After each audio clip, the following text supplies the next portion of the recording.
반갑습니다. 안녕하세요. 오랜만에 뵙게 돼서 반갑습니다. 저를 아시는 분도 계시고 모르시는 분도 계실 텐데요. 잘 들리시죠? 네. 저는 2009년에서 2011년에 비전교회를 섬겼던 적이 있는 김상일 전도사입니다. 사역을 그만두게 되면서 비전교회를 떠나긴 했지만 여전히 비전교회에 대해서는 참 좋은 기억들이 많이 남아 있습니다. 또 작년에 새로 부임하신 이충호 담임 목사님하고는 신학교 동문이기도 합니다. 제가 이제 지금 현재 하고 있는 공부를 거의 마치게 되면서 언제까지 보스턴에 있을지 잘 모르겠지만 그 전에 이렇게 여러분들을 찾아뵙게 될 기회가 생겨서 참 감사하게 생각합니다. 오늘은 여러분과 죄와 구원이라는 좀 무겁게 들릴 만한 주제에 대해서 나눠보려고 합니다.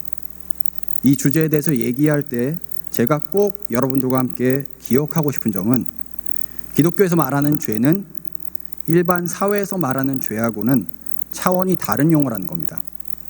일반적으로 사회에서는 겉으로 드러나는 어떤 행위, 특히 법률에 저촉될 만한 행위를 죄라고 부릅니다. 또 법에 저촉되지 않더라도 다른 사람들에게 내적으로나 외적으로 피해를 주는 행위를 죄라고 부릅니다. 일반적으로 선한 행위, 착한 일은 죄라고 불리지 않습니다. 근데 기독교에서 말하는 죄에는 흔히 사회에서 권장하는 행위, 선한 일들이 포함됩니다.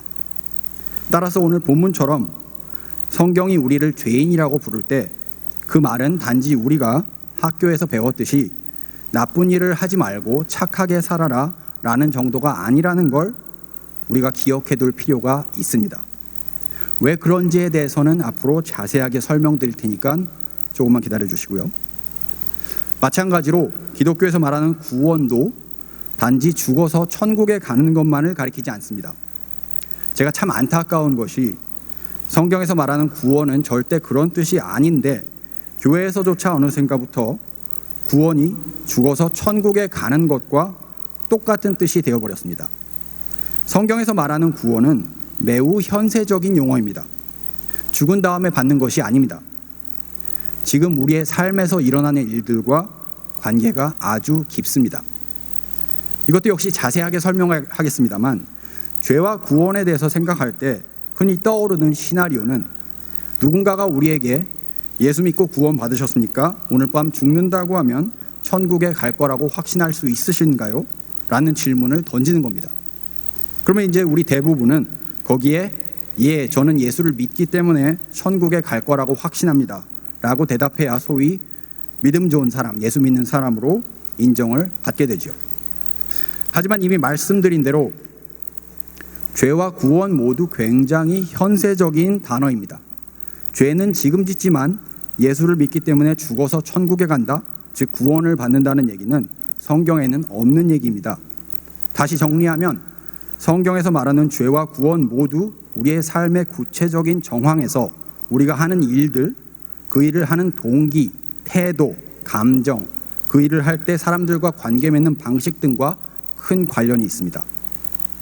그렇다면 죄가 구체적으로 우리의 삶에서 어떤 의미인지, 구원받는다는 말이 어떤 의미인지를 제대로 알아야 복음이 우리를 위해서 한 일을 알게 됩니다. 예수 그리스도께서 왜 오실 수밖에 없었는지를 알게 됩니다. 아울러 왜 죄가 단지 부정적인 의미를 가진 단어가 아닌지, 왜 죄를 말하지 않고는 진짜 소망도 구원의 필요성도 제대로 이해할 수 없는 것인지도 알게 됩니다.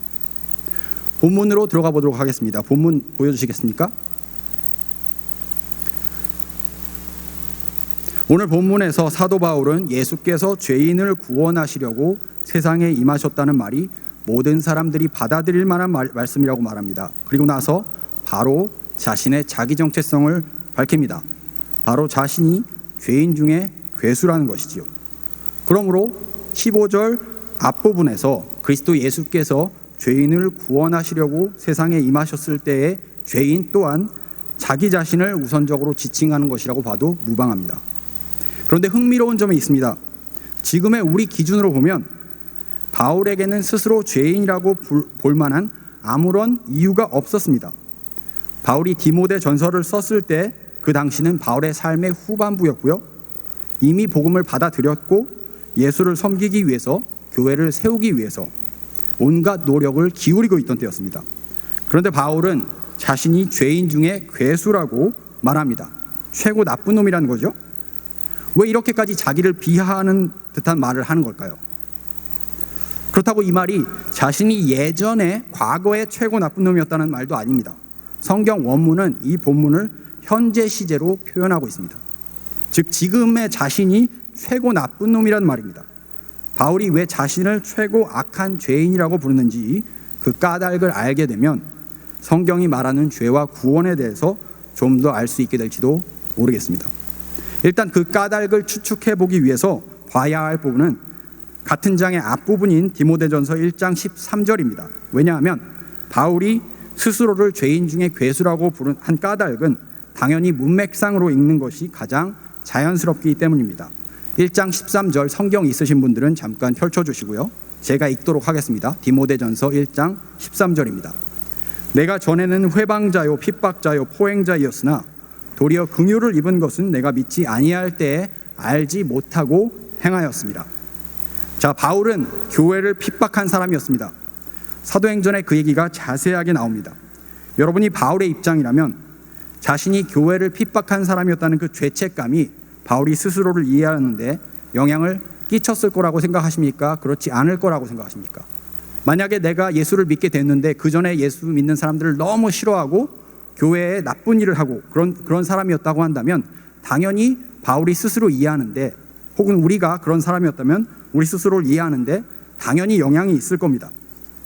그렇다면 바울은 예전에 자신이 한 잘못들 때문에, 정확히 말하자면 자신의 잘못에 대한 죄책감 때문에 스스로를 죄인 중에 괴수라고 부르는 걸까요? 만약 바울이 자신의 죄책감 때문에 스스로를 죄인 중에 괴수라고 부르는 것이라면 한 가지 심각한 모순점이 생깁니다. 그 모순점은 바로 로마서 8장 1절 2절에 나오는데요. 역시 성경이 있으신 분들은 한번 찾아보시면 좋겠습니다. 제가 읽도록 하겠습니다. 로마서 8장 1절에서 2절입니다.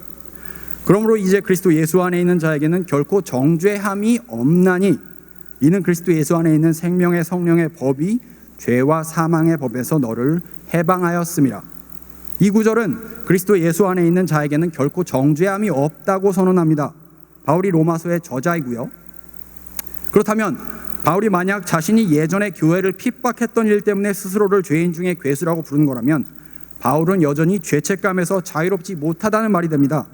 그러면 자신이 로마서에서 한 선언, 즉 그리스도 안에 있는 자에게는 정죄함이 없다는 선언에 모순이 됩니다.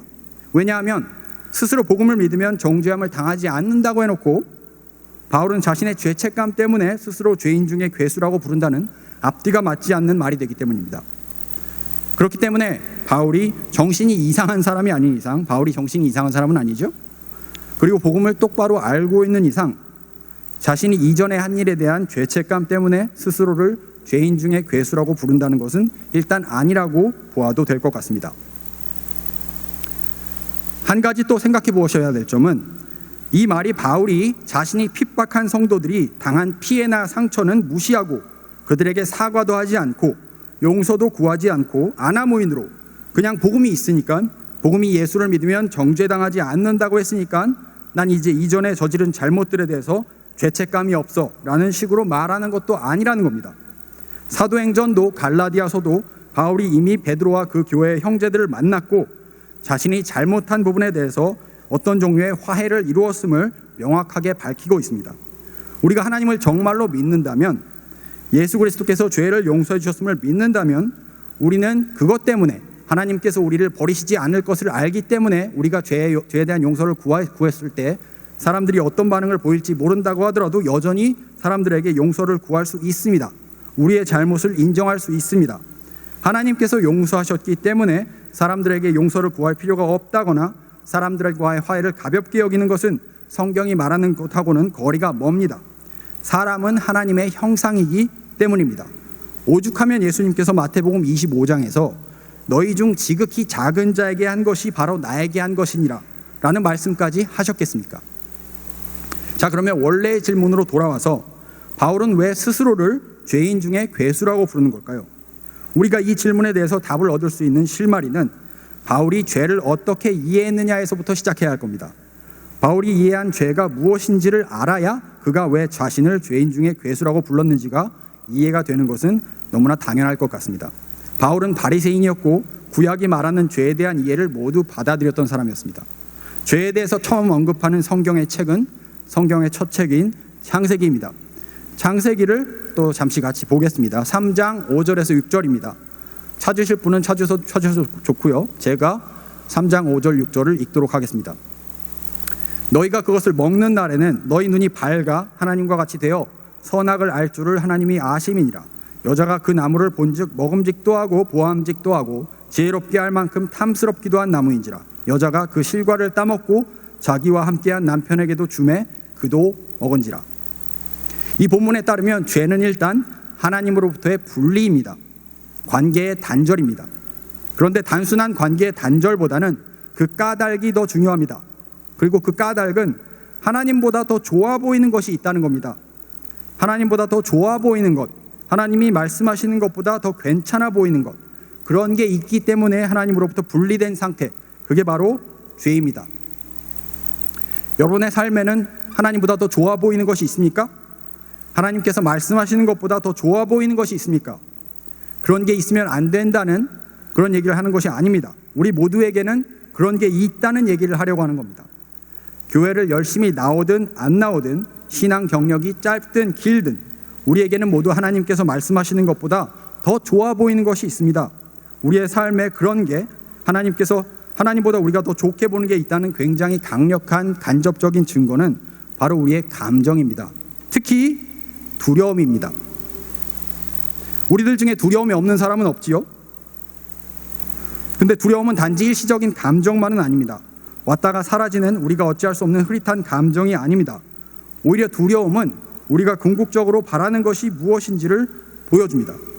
우리가 삶에서 절대로 잃어버릴 수 없는 것, 그것을 잃어버릴 위험에 처했을 때 우리가 느끼게 되는 감정이 두려움이거든요. 그런데 여러분들이 언제 두려움을 느끼시는지 잘 생각해 보시면 내가 무엇을 소중하다고 생각하는지 금방 아실 수 있습니다. 정직하게 내가 언제 두려움을 느끼는지를 한번 생각해 보시기 바랍니다. 그런데 여기서 중요한 점은 요한일서 4장 18절이 사랑 안에 두려움이 없고 온전한 사랑이 두려움을 내어 쫓나니라고 말씀한다는 겁니다. 또한 18절에 앞서 8절에서 하나님은 사랑이시라 라고 얘기합니다. 앞서 말씀드린 대로 죄의 간접적인 증거가 두려움이라면, 특히 우리가 어떤 일을 할 때 두려움이 근본 동기가 된다면 우리가 하는 그 일이 겉으로 보기에 선한 일이든 종교적인 일이든 우리가 아무리 열심을 내고 온 시간을 들인다고 해도 그 일은 우리의 죄입니다. 제가 앞서서 기독교에서 말하는 죄는 겉으로 보기에 선한 일을 포함한다고 했던 이유가 바로 여기에 있습니다. 어떤 사람은 성공하지 못할까 봐 두려워서 열심히 노력합니다. 어떤 학생은 사랑하는 사람들에게 인정받지 못할까 봐 두려워서 열심히 공부합니다. 누군가는 자녀들이 이 세상에서 잘 되지 못할까 봐 두려워서 자녀들 교육에 돈과 시간을 투자합니다. 이 사람들은 무엇을 원할까요? 그들이 정말 원하는 게 뭐죠? 왜 열심히 노력할까요? 왜 열심히 공부할까요? 왜 열심히 일하시죠? 왜 자녀 교육에 돈과 시간을 그렇게 많이 투자하시나요? 다시 말씀드리면 여러분이 어떤 일을 할 때 여러분의 근본 동기는 무엇입니까? 제가 예를 들어보겠습니다. 제 신학교 동기분 중에 신학교 첫 학기 수업에서 자기를 무시한 교수님에게 인정받는 것을 신학교에서 공부하는 동기로 삼고 엄청나게 열심히 공부하신 전도사님이 계셨습니다. 졸업 논문을 쓰면서 그 전도사님은 결국 그 교수님의 인정을 받고 말았습니다. 그분은 정말 열심히 하셨습니다. 열심히 하는 것은 선한 일이죠. 하지만 그분의 동기는 그 교수님 앞에서 보란듯이 자신의 가치를 증명받겠다는 마음이었습니다. 자신의 가치가 증명받지 못하면 마치 자신의 인생의 의미가 사라지는 것을 두려워한 사람처럼 말입니다. 그 전도사님이 열심히 신학 공부를 했던 근본적인 동기는 사랑이 아니라 그 교수님에게 인정받지 못하면 어떻게 하나 하는 두려움이었습니다. 또 하나 예를 들어보겠습니다. 저는 겉으로 보기에 성격이 좋다는 얘기를 많이 듣습니다. 제 자랑하려는 거 아니고요.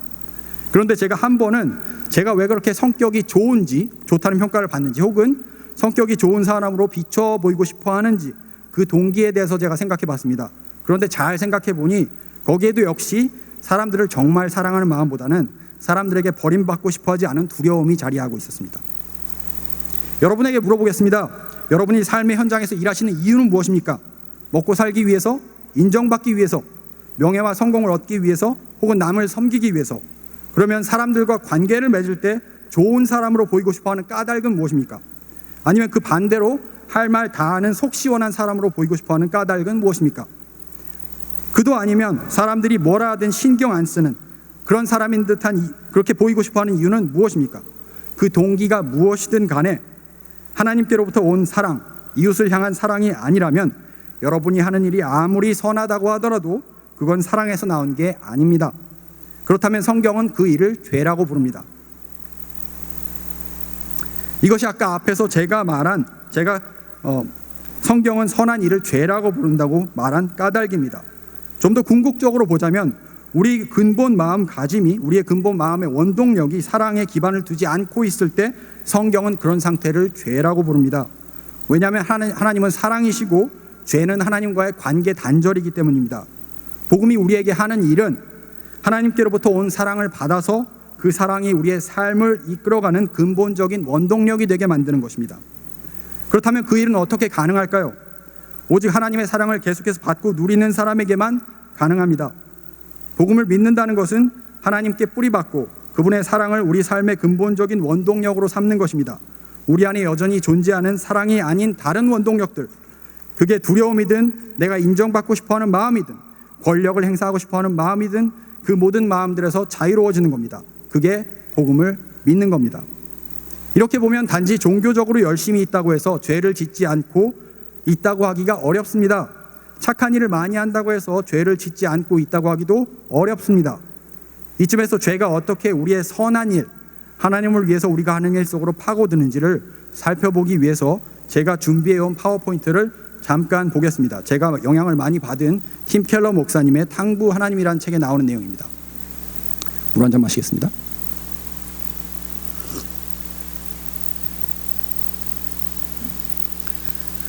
종교적인 사람들은 하나님과의 관계가, 자신과 하나님과의 관계가 바르지 못하다는 말이라도 들으면 이렇게 반응한다. 나한테 감히 어떻게 그런 말을 해? 나는 교회 문이 열려 있을 때마다 항상 교회에 있는데. 이에 대해 예수님은 이렇게 말씀하신다. 그건 중요하지 않다. 일찍이 이렇게 가르친 사람은 아무도 없었다. 이분은 교회를 열심히 다니시는 분입니다. 그런데 하나님과의 관계가 바르지 못하다는 말을 듣고는 발끈하십니다. 왜 그럴까요? 비록 이분은 하나님을 사랑해서 열심히 교회를 섬기고 계신다고 생각하고 계실지는 모르겠습니다만 이분의 생각 속에 하나님과 올바른 관계를 맺을 수 있는 근거는 자신이 하나님을 열심히 섬기는 그 섬김이기 때문입니다. 예수 그리스도께서 베푸신 사랑과 은혜가 아니라 자신이 하나님을 열심히 섬기는 섬김이 하나님과의 관계에서 근거가 되시는 분들이 의외로 교회를 열심히 다니시는 분들 중에 많습니다. 이런 분들은 교회에서 자신의 역할이 줄어드는 것 같으면 혹은 예전보다 자신이 기도를 덜 한다든지 성경을 덜 읽는다든지 선행을 덜 한다든지 하면 하나님 앞에서 이전에 가지고 있던 자신감이 줄어듭니다. 자신이 위축되는 것처럼 느끼게 됩니다. 예수 그리스도를 믿는 게 아니라 자신이 얼마나 종교적으로 열심히 있느냐를 믿어왔기 때문입니다. 바울도 사실 그런 사람이었습니다. 바울이 교회를 핍박할 때 그가 하나님을 믿지 않았던 것이 아닙니다. 사실 바울 자신은 누구보다도 하나님을 열심히 믿었다고 생각했습니다. 교회를 핍박했던 까닭도 사실은 하나님을 열심히 믿었기 때문에 한 일이었습니다. 그가 율법을 지키는 일에 게을렀던 것도 아닙니다. 빌립보서 3장에서 바울은 자신이 율법을 지키는데 흠이 없었다고 말합니다. 그는 심지어 신비한 경험도 많이 했습니다. 고린도후서 12장에서 그런 경험의 일부를 바울이 공유합니다. 7층천 경험입니다. 제가 본문을 직접 읽지는 않겠습니다만 궁금하신 분들은 직접 찾아보시기 바랍니다. 말하자면 하나님 앞에서 할 수 있는 한 완벽을 추구했던 사람이 바로 바울이었습니다. 그런데 바울은 디모데전서 1장 13절에서 자신이 교회를 핍박했던 때를 이렇게 회상합니다. 내가 믿지 아니할 때에 알지 못하고 행하였습니다. 바울은 학자였습니다. 구약 성경에 능통했습니다. 하나님을 향한 열심에서도 탁월했습니다. 그런데 어떤 게 믿음인지 잘 몰랐다고 고백합니다. 만약 바울이 그랬다면 우리가 비록 예수 그리스도를 믿는다고 말하면서도 은연중에 다른 것을 믿고 있는 것은 아닌지 생각해 봐야 됩니다. 예수 그리스도를 믿지 않으면 구원을 얻지 못한다는 두려움을 여러분들 안에 불어넣고자 함이 아닙니다. 예수 그리스도를 믿는다는 말은 하나님과 이웃을 사랑하는 마음이 우리의 인생의 근본적인 원동력이 되는 것이기에, 즉 예수 그리스도를 믿음이 우리의 삶을 사랑이신 하나님을 더 닮도록 이끌 뿐만 아니라 실제로 많은 유익을 제공하기 때문에 그렇습니다. 우리의 마음에 질투가 가득하고 비교하는 마음이 가득하고 두려움이 가득하고 영향력을 끼치고 싶어하는 마음이 가득하고 남들보다 하나님을 믿는 데 있어서 더 뛰어나려는 마음이 가득하면 아무리 하나님을 섬기려고 해도 애를 써도 아무런 득이 되지 않습니다. 마치 교회를 핍박할 때의 바울처럼 그건 하나님을 믿는다고 하면서도 하나님을 믿지 않는 거나 마찬가지이기 때문입니다. 오늘 본문을 보면 바울은 이제 죄가 무엇인지 알았습니다. 구원 또한 무엇인지 알았을 겁니다. 즉 구원이 예수께로부터만 온다는 걸 알았을 겁니다. 이론적으로가 아니라 믿음이라는 차원에서 말이죠. 그런데 그 말은 다시 잘 생각해 보면 바울이 그 전까지는 예수가 아닌 다른 것을 통해서 구원을 얻으려고 했었다는 뜻이기도 합니다. 바울은 무엇을 통해서 구원을 얻으려고 했었을까요? 여러분은 바울이 무엇을 통해서 구원을 얻으려고 했었다고 생각하십니까? 여러 가지 답이 있을 수 있겠습니다만 이번에도 역시 죄의 의미를 이해하려고 했을 때와 마찬가지로 바울이 구원을 어떻게 이해했는지를 아는 게 도움이 될 겁니다. 구약에서 구원을 뜻하는 말은 히브리어로 야샤라는 단어인데 이 말은 한 번도 죽어서 천국에 가는 것으로 성경에서 표현된 적이 없습니다. 대신 굉장히 구체적이고 현실적인 상황에서 하나님께서 이스라엘 백성들을 구출해 주시는 것을 구약 성경은 구원이라고 표현합니다. 여기에 대해서 김창락 교수는 이렇게 말합니다. 파워포인트 보여주시기 바랍니다.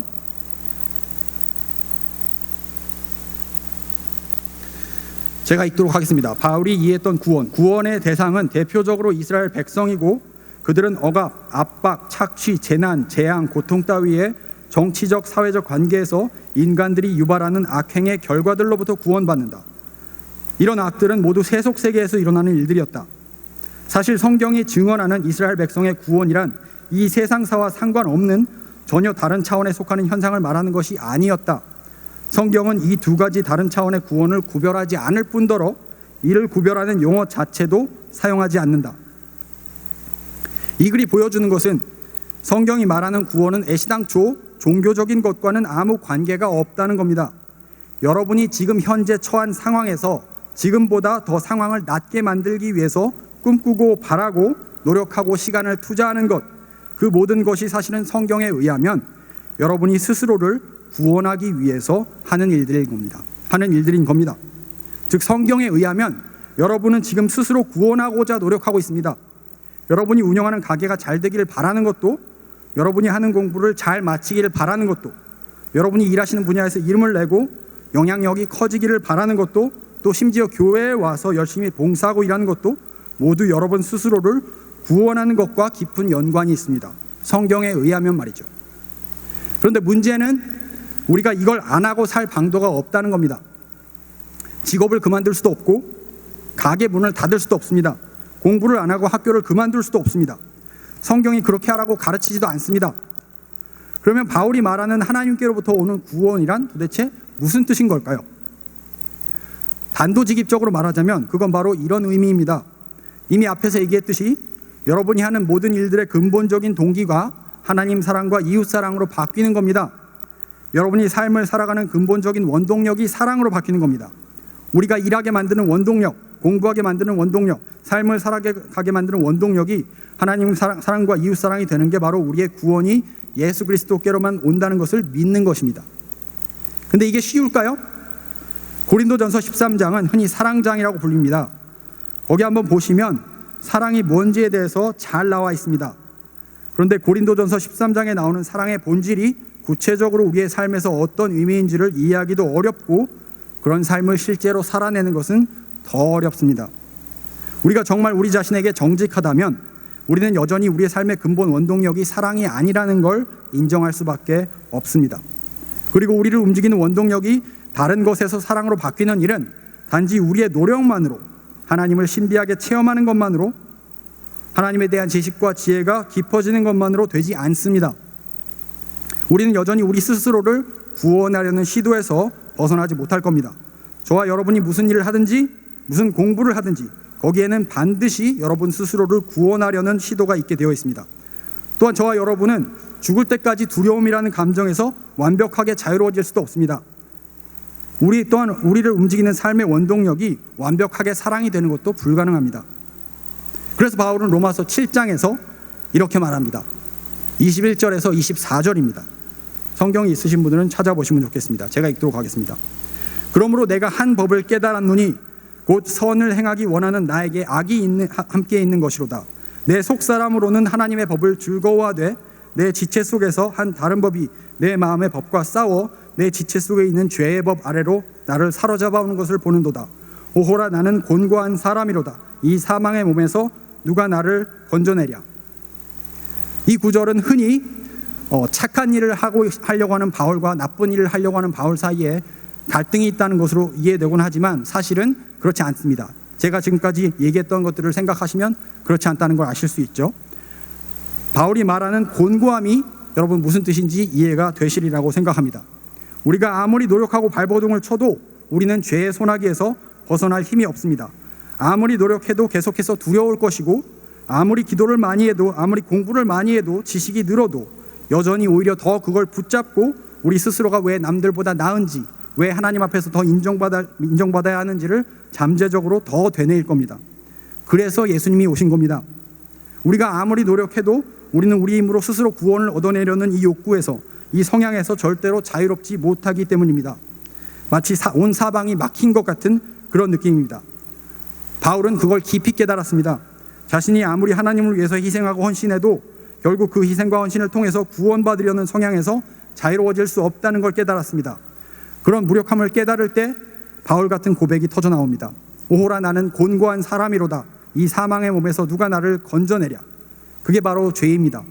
하나님 아닌 다른 것으로 구원받으려는 성향, 지향, 욕구, 그걸 뭐라고 부르든지 간에 아무리 우리가 하나님을 잘 섬겨도 혹은 안 섬겨도 우리는 하나님에 대한 신앙을 가지고도 스스로 구원받으려고 하고, 하나님에 대한 신앙이 없으면 더더군다나 스스로 구원받으려고 합니다.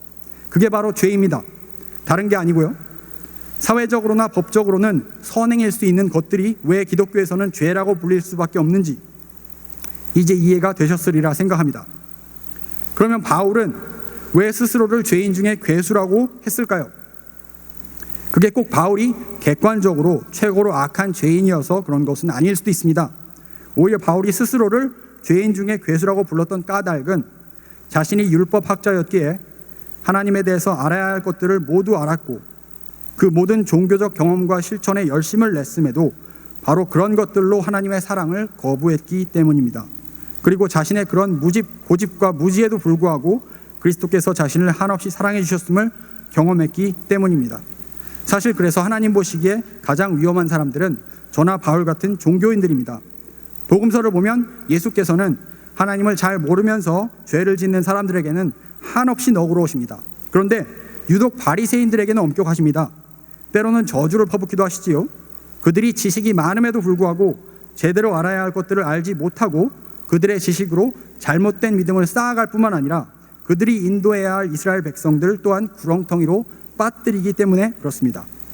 바울처럼 그나마 자신이 쌓아왔던 것이 헛된 것이었음을 깨닫게 되면 다행이지만, 그렇지 못하다면 아무리 사람들이 축혀 세워주는 영향력 있는 목사라고 하더라도, 혹은 다른 종류의 지도자라고 하더라도, 혹은 아무리 세상에서 사업을 잘해도, 공부를 잘해도, 맡은 직업 분야에서 성공한다고 해도 아무 소용이 없습니다. 또 하나 더 짚고 넘어가자면, 바울은 자신을 최고로 악한 죄인이라고 부르는데 주저함이 없었습니다. 자신을 그렇게 규정한다고 해서 자기 비하에 빠지거나 하지 않았습니다. 이것은 앞서 팀 켈러 목사님의 책에 나왔던 교회를 열심히 섬겼던 그분과 굉장히 대조가 됩니다. 바울은 이제 하나님의 사랑이 자신을 규정하는 것이지 자신의 종교적 업적이 자신을 규정하지 않는다는 걸 알게 되었기에 자신이 헤어나올 수 없는 죄인이라는 걸 정직하게 인정하고 받아들일 수 있게 되었습니다. 더더군다나 아마도 바울은 하나님의 사랑에서 자라가는 경험을 하게 되면서 자신의 삶의 근본 원동력이 점점 더 하나님과 이웃을 향한 사랑으로 바뀌는 경험을 했을 겁니다. 그래서 고린도전서 13장 같은 장을 쓸 수가 있었을 겁니다. 이 장은 제가 좀 읽어보겠습니다. 다 읽지는 않고요, 일부를 읽도록 하겠습니다. 내가 사람의 방언과 천사의 말을 할지라도 사랑이 없으면 소리나는 구리와 울리는 꽹과리가 되고, 내가 예언하는 능이 있어 모든 비밀과 모든 지식을 알고 또 산을 옮길 만한 모든 믿음이 있을지라도 사랑이 없으면 내가 아무것도 아니요, 내가 내게 있는 모든 것으로 구제하고 또 내 몸을 불사르게 내어줄지라도 사랑이 없으면 내게 아무 유익이 없느니라. 사랑은 오래 참고 사랑은 온유하며 투기하는 자가 되지 아니하며 사랑은 자랑하지 아니하며 교만하지 아니하며 무례히 행치 아니하며 자기의 유익을 고치 아니하며 성내지 아니하며 악한 것을 생각하지 아니하며 불의를 기뻐하지 아니하며 진리와 함께 기뻐하고 모든 것을 참으며 모든 것을 믿으며 모든 것을 바라며 모든 것을 견디느니라. 사랑은 언제까지든지 떨어지지 아니하나 예언도 패하고 방언도 그치고 지식도 패하리라. 우리가 부분적으로 알고 부분적으로 예언하니 온전한 것이 올 때에는 부분적으로 하던 것이 패하리라. 여기까지만 읽겠습니다. 여러분, 하나님은 사랑이십니다. 복음을 믿는다는 말은 단지 입으로 복음을 믿는다고 말하는 게 아니라 복음이 말하는 하나님의 사랑을 나와 우리가 실제로 누리게 되고 그 사랑을 누리는 데서 점점 자라가서 내 삶에서 이전에는 사랑으로 다스림받지 않았던 영역들, 두려움으로 다스림받던 영역들, 질투나 경쟁심으로 다스림받았던 영역들이 점점 더 사랑으로 다스림을 받게 되는 것입니다. 그래서 내 삶에 점점 더 사랑이 넘쳐가게 되는 것입니다. 이 과정은 당연히 쉽지 않습니다. 녹록하지 않습니다. 우리들 대부분에게는 해결되지 않은 상처들도 많고 잘못 형성된 방어 기제들도 많으며 이미 회복할 수 없을 정도로 깨어진 관계들도 많습니다. 결국 우리들 중 대다수는 이 과정을 온전히 마치지 못하고 삶을 끝내게 될 것입니다. 그래도 괜찮습니다. 사실 원래대로라면 이 과정을 온전히 마친 사람들에게만 구원이 주어져야 하지만 우리가 그렇게 할 수 없을 것을 알기에 예수님께서 오신 것입니다. 우리가 할 수 있었다면 하나님께서 굳이 예수님을 보내실 까닭이 없었을 것입니다.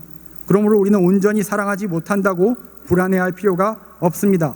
죄책감을 느낄 필요도 없습니다.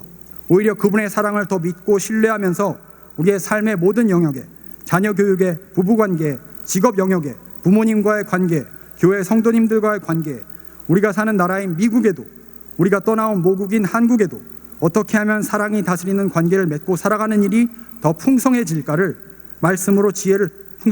위해서 말씀으로 지혜를 구하고 성령님께 기도하면서 할 수 있는 한 그 지혜대로 살면 됩니다.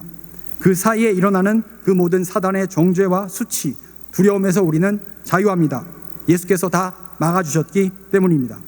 여러분은 여러분의 부르심에 충실하게 걸어가시기만 하면 됩니다. 하나님의 사랑을 누리시기만 하면 됩니다. 그게 바로 예수께서 우리에게 주시는 구원입니다. 또한 죄에서 자유로워지는 것입니다. 다 같이 기도하시겠습니다.